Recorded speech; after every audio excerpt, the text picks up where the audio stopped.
안녕하십니까.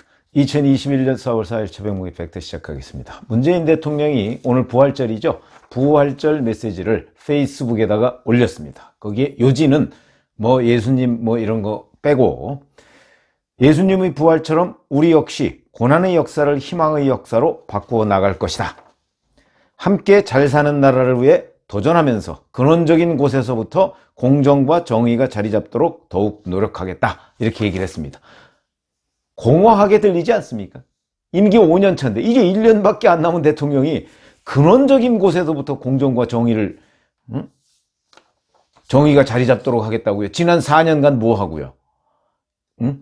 취임사에서 뭐 기회는 뭐 공정하고 기회는 평등하고 뭐 결과는 정의로울 것이다라고 얘기한 부분 단 하나도 성취가 되지 않았습니다. 그럼에도 불구하고 임기 마지막까지 뭐 공정과 정의를 과연 얘기하는가 이런 것들이 국민들한테는 공허하게 들린다. 근데 일반 국민들한테만 공허하게 들리느냐? 아닌 것으로 보입니다. 민주당 사람들도 이번 4.7 보궐선거 이제 오늘 사흘 남았습니다. 오늘 4일이니까 사흘 남았습니다.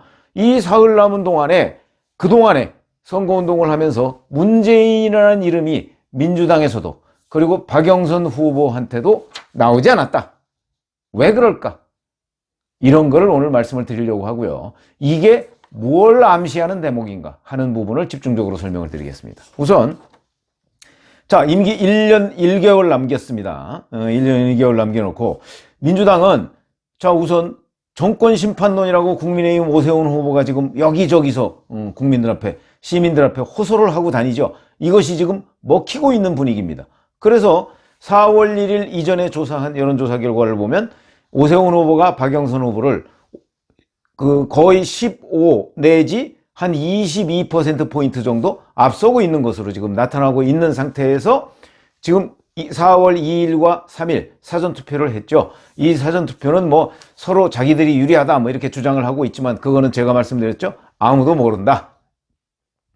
지금 뭐 윈지코리아 박시영 대표라는 사람이 자 민주당 참관인이 이렇게 보니까 뭐 강북에서 뭐 55대 45 정도 되는 것 같더라라고 얘기를 해서 뭐 선관위가 지금 조사를 하네 어쩌네 하고 있는데 그거는 모든 사람을 다 본 거 아니지 않습니까? 그렇죠?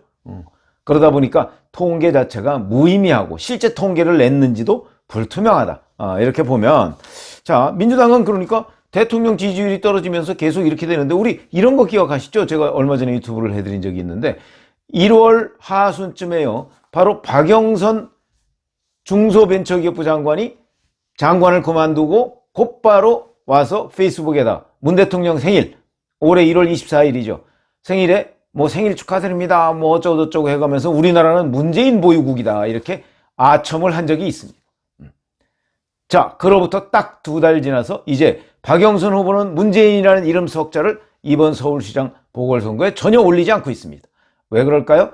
바로 지지율 때문이죠. 문재인이라는 이름 석자가 적어도 1월까지는 그 이름을 계속 거론하고 문재인 대통령한테 아부를 하면 그것이 나한테 도움이 된다고 생각을 했던 것이고 그런데 선거운동에 본격적으로 돌입하고 LH 부동산 투기 의혹이 불거지고 난 이후에는 자 문재인이라는 이름을 거론하면 나한테 도움이 안 된다 이렇게 생각하는 거 아니겠습니까? 이런 것들이 바로 감탄고토 현상. 뭐 정치인들은 흔히 그런 일들이 있죠. 그러니까 제가 뭐 그걸 뭐라고 하는 게 아니고 그냥 현상이 이렇다. 이렇게 말씀을 드리는 겁니다. 그래서 대통령이라는 이름 전혀 얘기를 안 하고 있고 심지어는 대통령과 거리두기를 하고 있습니다. 요새 뭐 코로나19 때문에 사회적 거리두기 하는데 이거는 정치적 거리두기입니다. 이낙연 상임선대위원장 3월 31일 날 이렇게 얘기했습니다. LH 사태 등에 대한 대국민 사과를 자기가 하고 그러면서 정부 여당의 부동산 정책 실패를 인정했습니다. 곧 문재인 대통령에 대한 비판적 입장을 견지한 겁니다. 박영선 후보 문재인 정부의 부동산 정책이 꼭 잘했다고 고집하지 않는다 이런 식으로 얘기하면서 문재인 정부의 부동산 정책은 결국 공공주도 개발 아닙니까? 그런데 민간 재건축 활성화 뭐 이런 걸 공약하고 있습니다. 그걸 뒤집는 문재인 정부의 부동산 정책을 뒤집는 걸 지금 공약으로 내걸고 있다. 그러면 자기가 만약에 당선된다면 그거 뭐 뒤집겠다는 얘기 아닙니까? 뭐 당선되고 나서 또 입장을 바꿀지는 모르겠으나 그런 얘기죠. 이 얘기는 문재인 정부의 부동산 정책을 들이받는 거다. 왜 그러냐? 그럴 수밖에 없는 거죠. 문재인 정부의 부동산 정책은 실패했다고 하는 사람들이 압도적 다수니까. 지금 청와대만 인정을 안 하고 있습니다. 그런 것이고요. 그러면서 박영선 후보는 더 낮은 자세로 더 겸허하게 2배로 제가 잘하겠다. 제가 바꾸겠다. 민주당도 더 큰 품의 민주당으로 바꾸겠다. 그 질책을 제가 다 받겠다. 이렇게 얘기했습니다. 그 얘기는 문재인 대통령의 실정까지도 내가 바로잡겠다. 뭐 거의 이런 식입니다. 이게 무엇을 의미하는가 하는 부분. 그런 것들이 굉장히 중요한 의미를 갖고요. 자, 이런 걸 보면 결국은 이제 임기 5년 차로 들어갑니다. 이제 다음 달 되면 5년 차. 이제 마지막 해죠. 이게 왜 그러냐면 1987년에 개헌을 하고 나서 대통령 5년 단임제가 됐습니다. 그러니까 벌써 한 4년 차쯤 들어가면, 그래서 문재인 대통령은 좀 어찌 보면 레임덕이 늦게 온 거죠. 보통의 대통령은 4년 차 정도만 되면 뭐 각종 게이트에 뭐에, 아마 이거는 그 이성윤 서울중앙지검장이 지금 틀어막고 있기 때문이 아닌가 싶습니다. 왜냐면 윤석열 검찰총장에 대한 집중적인 공격을 추미애 전 법무부 장관이 가했고요. 그래서 사실 그 문제 때문에 제대로 된 그 권력형 비리에 대한 수사를 못했습니다. 원전 수사 그렇죠. 그 울산시장 선거개 의혹 사건, 이게 청와대 하명 수사 의혹 아닙니까? 그거 아직도 일부는 기소가 됐는데 김명수 대법원장이 김미리 판사 서울중앙지검에 중앙지법에 지금 6년 동안 계속 거기 놓고서 이 사건을 거기다 맡기니까 거기는 첫 번째 재판도 열지 않았습니다. 않고 있습니다. 지금 재판으로 뭉개고 있는 겁니다. 그런가 하면 추가 기소, 이것도 지금 이성윤 서울중앙지검장이 뭉개고 있습니다. 이런 것 때문에 임기 4년 차를 그래도 나름 방어한 것 아닌가. 역사적으로 보면 이거 나중에 내년 이후에 계속해서 자, 이걸 누가 뭉갰는가, 이것이 권력 남용 아니냐, 이런 부분은 수사를 받아야 될 대목이다. 저는 이렇게 생각합니다. 어찌됐든 간에 그런 걸로 문재인 대통령은 지금 막고 있기 때문에 그나마 여기까지 온 것 아닌가 싶은 생각도 드는데, 어찌됐든 간에 그렇게 돼서 임기 5년 차를 이제 다음 달 되면 맞이할 텐데, 그러면 지금 보세요. 자, 4월 7일 보궐선거 때 이렇게 뭐 당에서도 그렇고 후보도 그렇고 전혀 민주당 얘기를, 아니 문재인 대통령 얘기를 안 하고 있다. 이것이 바로 무엇을 의미하는가? 역대 대통령들 한번 잠깐 보세요.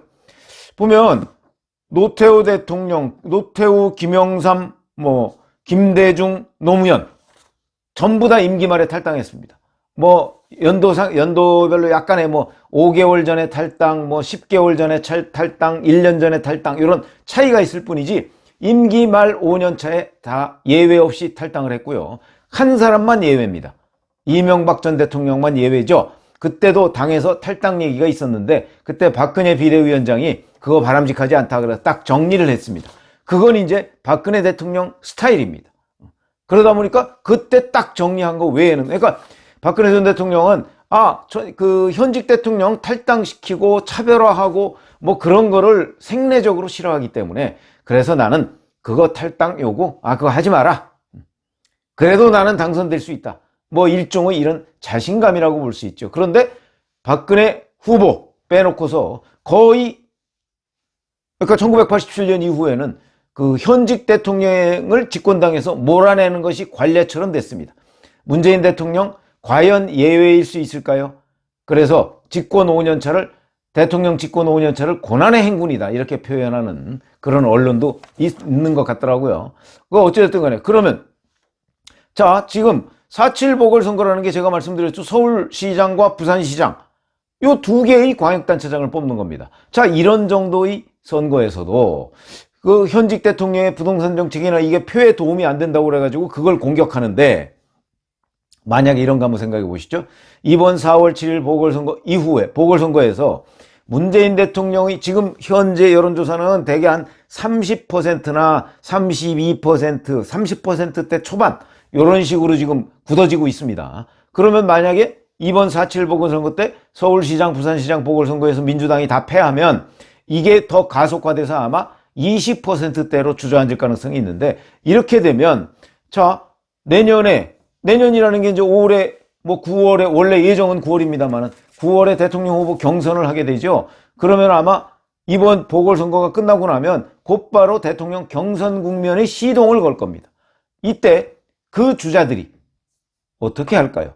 지금은 정치적 거리두기를 한다고 제가 말씀을 드렸죠. 이 정치적 거리두기 곱하기 몇 정도의 차별화를 시도할 겁니다.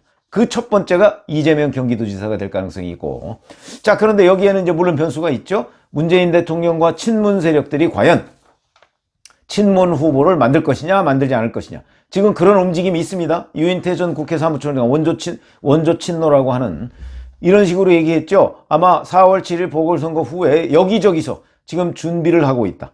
친문 후보, 그래서 지금 뭐 임종석 전 대통령 비서실장이나 아니면 정세균 현 국무총리도 4월 7일 보궐선거 이후에 퇴임하겠다, 이런 입장을 이미 대통령한테 밝혔다. 뭐 이렇게 지금 얘기가 나오고 있거든요. 그럼 그렇게만 해도 벌써 2명이고, 거기다가 뭐 이인영, 뭐 우상호, 뭐 이광재, 뭐 등등 여러 사람들, 김두관 거론되고 있고요. 이번 부산시장 후보로 나온 김영춘 후보도 만약에 부산시장에서 떨어지게 된다면 또 대권 가능성, 뭐 이거를 여전히 민주당 내에서 지금 얘기를 하고 있습니다.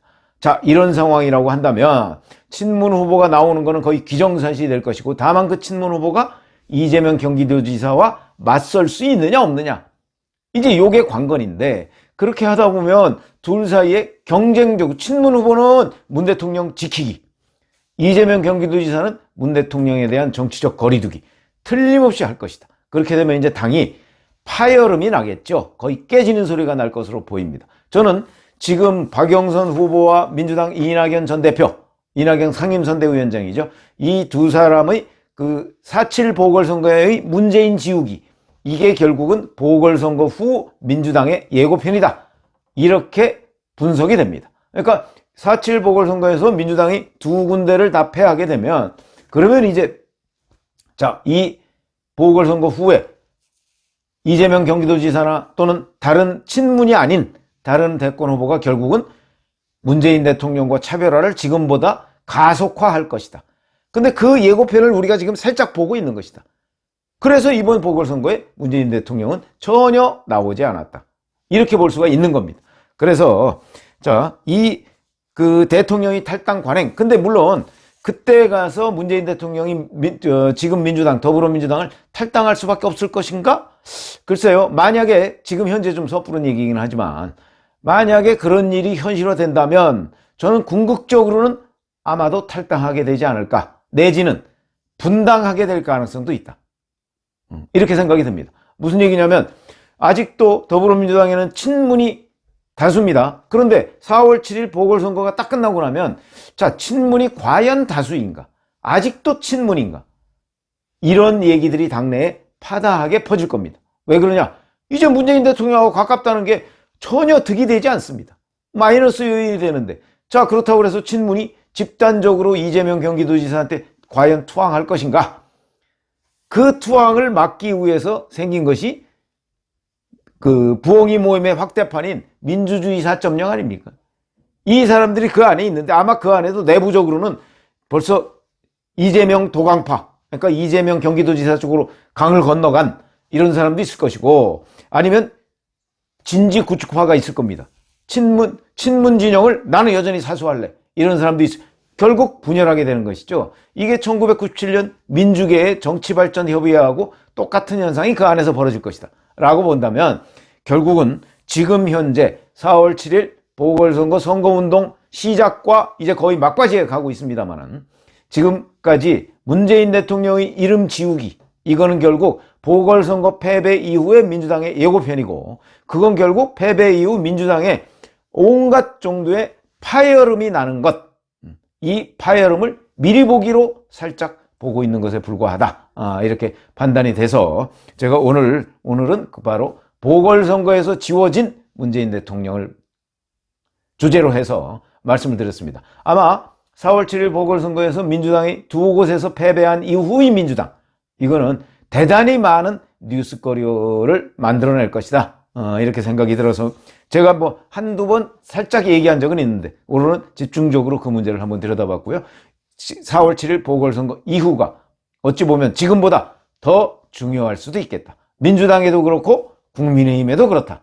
이런 말씀을 드립니다. 감사합니다.